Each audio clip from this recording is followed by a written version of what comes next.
So karon no, kung baga malaking bagay na ni para sa ako tungod kay nasungkit na ko ang pirma ni Ferdinand de la Merced, ang Philippine Looper nato diri sa Pilipinas. So mao na ni sulat kamay jud niya. Dera kay katong niaging mga adlaw niagi siya diri sa Zamboanga. So wala gyud ko wala gyud ko magdahom nga maka-autograph ta sa iya.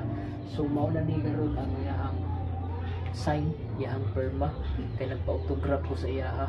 Mula nga kumbaga nasungkit na ako ang iyang sign ba, ang iyang pirma, di ba? Gikan sa buwalan, sampay ko sa iya, lakaw lang padulong sa City Hall, perting kapuya, nanakit ang akong pagtak. Gusto na ko nga butangan na ko ni siya og pangalan.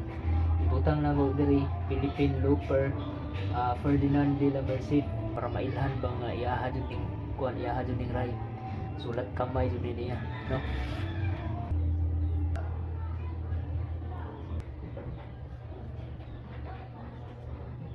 Dera Philippine Looper diri sa ubos butangan na to Ferdinand de la Merced.